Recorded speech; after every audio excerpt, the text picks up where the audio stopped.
Well, I am so happy na natay namin yung series or else we're in deep trouble. At dahil 1-3 for me, I think those team na PBAs learn a lot of things sa ginawa namin na 0-3. Okay, probably it will not happen again. Okay, it's hard lalo na mga team ngayon na talagang matatalino na. And I have to commend my players dahil alam nila yung sitwasyon namin nagkaroon sila ng sense of urgency, especially Chris Ross.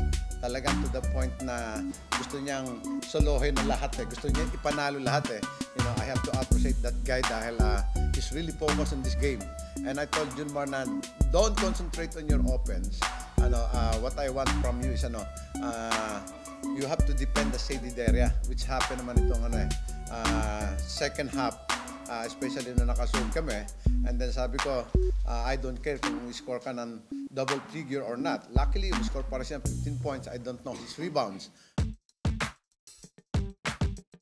Nasunod namin yung game plan namin na yung kailangan i-execute namin yung mga plays namin. Hindi kami sasabay sa laro nila na natakbuhan. So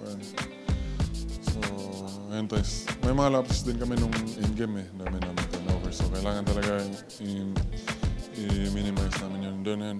Credit din kay Chris Ross. Ganda ng nilaro niya. Tapos yung mga tres niya sa cross. We know what we have to do. We're a veteran team.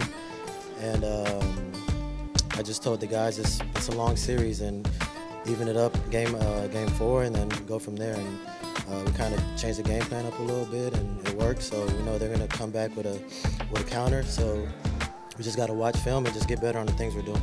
I keep telling the guys, like, if you're open, just shoot the ball. That's our game. Even though we're shooting a lot of threes, that's our game. We shoot a lot of threes, we make a lot of threes. And the last 2 games, we didn't make any.